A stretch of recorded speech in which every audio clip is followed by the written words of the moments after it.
up, you guys? We're back with the FRS. Kyle! Oh. Anyways, so we are going to do today the subframe. We're going to put this subframe in here because, if you guys remember, I'll show you, and I can't flip the camera around while I'm recording, so I'm going to do that. I don't remember if we had pointed it out, however, this wheel is a little bit out of alignment there, and we'll show you why. Obviously, if we're changing the subframe, that has something to do with it, but that, in comparison to this side, yeah, something's wrong, so.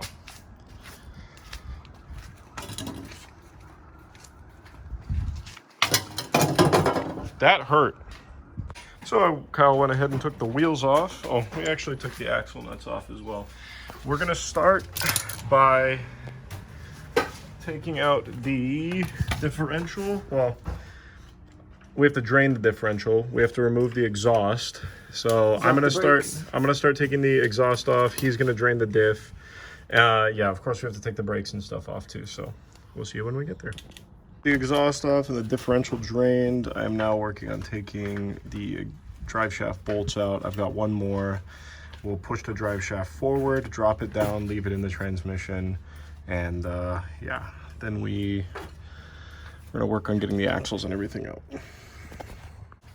So this car has how many miles? Like 80,000? 85. 85. Everything looks pretty rusty. We can't wait to see this diff fluid. Oh, it doesn't look that bad. Yeah, it's not that bad. It's also red, which means it's about time to change. No, well, I guess it's not red. It's just coming out that way. But and then if we inspect that's a decent amount of metal. Oh yeah. Nice, Simba. Nice. The fluid actually doesn't look too bad though. So yeah. Pretty cool. It might have been changed at some point. All right, time to do those. Those are 14s. The center support off. I got the drive shaft pushed out forward. Next thing we're gonna do is take these back bolts out for the diff. I kind of loosened them already. And I think I'm gonna try pull it with the axles one time. I could just pry the axles out, but I think I'm just gonna lower it down. So those gotta come out and these two gotta come out over here. Okay, we got the vehicle speed sensor out. That guy's right here. Just be real gentle with these. They do break kind of easy, so I just pried it real lightly back and forth. I'm gonna take the bracket off that holds the speed sensor wires on. I don't gotta fight with these if I do that. And it's only two 10 millimeters. So I'm just using a 1/4 inch drive and we'll get onto that. I can't do it while I'm looking at the camera. And I'm gonna pull the whole brake caliper off and put it to the side. Don't disconnect the brake lines if you don't have to. I have new ones, but yeah, we're just gonna do it that way. We hung well, I didn't hang. This is just hanging down, but I have different brake lines. Don't do this. And I got the speed sensor out of the way. So this guy is loose up top, and Kyle's gonna go ahead and take the last subframe bolt out, and we'll hope that nothing explodes.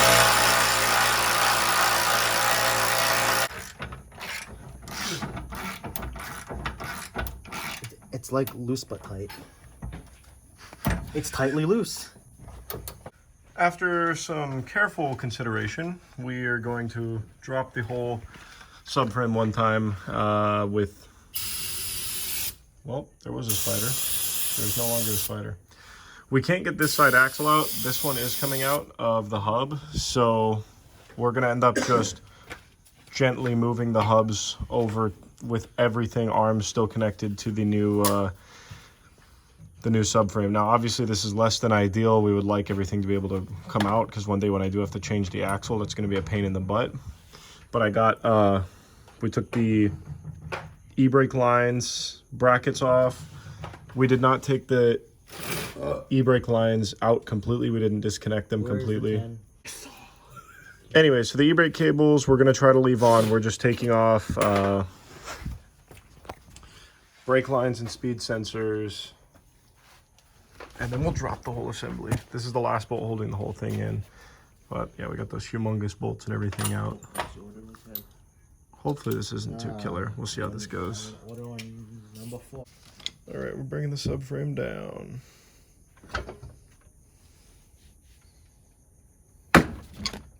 That's why I said it was called. It's just caught on the fender liner.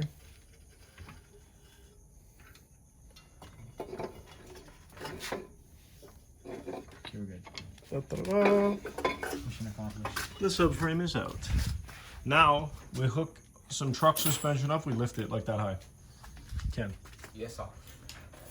Now we have to transfer all of this suspension and arms over to that subframe. Oh boy, fun. Right after a little bit of struggling, the subframe is out and the differential and everything is still sitting I'm holding here. his differential right now. It's a little bit rusty, but you know, it's all good. So now we're gonna set the other one on top of the diff and bolt it all back together. What time is it now? It was only that easy. So this is our subframe side by side. This is the new, this is the old one. Believe it or not, this actually has more miles on it. But all the bushings and everything look good. I think this one came from California. But what we're looking at that was the issue is, am I gonna be able to see it from right here? No. So if I lift this guy up, you can actually see right here where it's bent to crap. That's what it's supposed to look like. That's what it looks like. Oh, it comes with a free humongous spider in there too. Nice. And just to show you that this one is okay, that's what it should look like. So, yep.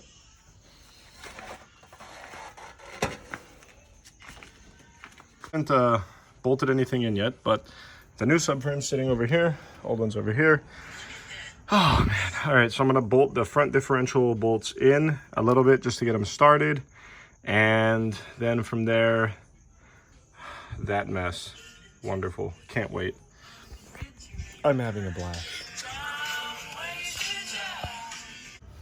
All right, so the way that seems easiest to do this so far is I'm just getting these bolts put in for the back of the diff. I started with the front ones for the front mounts down there. This I think I have to reline up with both hands, but I'm gonna do these and then I'm gonna try do I think the upper control arms to get everything held in place, and then we're gonna do the rest of the arms from there. So we've got this arm lined up. I'm gonna do our upper control arm next. Then we'll get these two bad boys, get them all mocked and then tightened. Then we'll do that on the other side. Oh, mock. Oh, mock. Oh, what is that? Oh, I thought it was a spider. Hold on to what? It's day 2 of the subframe and now the engine as well. Kyle, say hi. Where are you? I don't see you. So Kyle's gonna finish up the subframe. The new one is in. He's just gonna impact everything on. It's all gonna be broken. We got our timing gears, chains and tensioners came in. I'm letting these other ones soak right now. I just washed everything in the parts washer. The timing cover I just washed in the parts washer, but we'll see what we're gonna do with that, because I think I want to pump oil through it first. Huh? All right, it's time to work on this. So with these cam gears, you want to make sure that your little dog bone piece is in there. Ask me what it does, I have no idea. And when you set this on, when you take them off, it'll actually sometimes be sitting on there still. When you set these on, they cover right here. Sometimes that dog bone piece will still be sitting on there, but get that guy on and you're golden. Got our newer cam gears in. Torque to spec this time instead of impacted on. Why is it like this? We're not worried about that. Anyways, how's the rear end going? Update. I was trying to torque the arms to, I'm trying to torque the arms at ride height, but I don't know how they fucking expect you to when there's, no room when the arm's up. So you know what?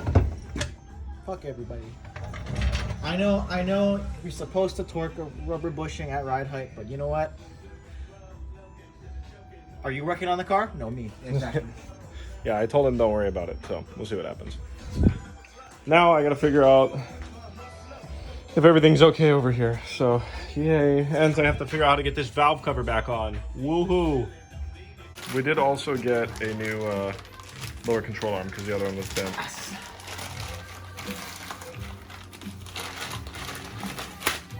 Nice, very nice. This control arm be controlling. Did you be controlling? I'm in a toxic relationship with this.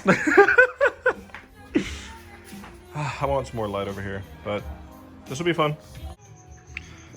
So to put the valve cover back on, we got the engine jacked up and moved over as far as we can. And we're starting to put this bad boy on. We RTV'd the crap out of it. Oh yeah, these bad boys. Used snap-on tools are always a good cop. Oh, Matt's here. The rear suspension is done. We also got these brake lines, these stainless steel brake. What brand are these? Goodridge. Got the Goodridge lines on there. We got the brakes bled. I skipped a lot of stuff. It's been a couple days. Gritty exhaust is gonna go on. We've got a new mid or down pipe, up pipe, whatever the fuck you call it. And yeah, I gotta get those bolts tightened before it dries. The RTV dries though, so I'm gonna do that. One more day later, the goofballs try to put an exhaust on. I've gone through like 10 exhausts. I know how to do this. Sorry, what was that, Lot Tech? Okay, Hey, man. That's crazy. I'm pretty exhausted. So funny. I'm pretty tired. Oh, sorry. Hey, stop, man. I need a break. Oh my gosh. The knee slapper. No, it always take me a full hour to change my exhaust every time I changed it. And with Kyle, it took us 10 minutes. That's crazy. It's almost like we're mechanics. Yeah. Lot Tech. Yeah. There you go. Sorry, You got a free $900 exhaust. Is it 900 bucks? No, it's Yes. $510. But he's got to know the difference. You know what I'm saying? Oh my god. Oh yeah, look, the exhaust condition, it's like new, brand new, out of the box. Never been used. Out of the box that was dragged down what? Coloniale. I don't know what kind of box he fucking talking about. I can't think of anything else funny. You kind of took them all. Oh no. Yeah, Nick said he paid $900 for this. This was Nick's exhaust? Shit. Yes. This was on his car? Yes. I traded. Yeah, this is Nick's one. I traded the Corsa for He this. had an exhaust before? Yes, he bought this brand new. Came in. I DM'd him about it, and he said he was getting a trade for the Corsa that I had. You look upset, Chaz. What do you mean? Because I'm losing $900 for getting Bruh, a I need 600. light. No. Brought him in. Look Your at eyes. Look at him go, oh, bro, what do you mean the headers is bent? Looks good to me, bro. Fucking monkeys. It's supposed to hang that low, right? Yeah. Anyways, we're going to get this put on. Thanks for joining our peanut gallery. We'll see you in a little bit.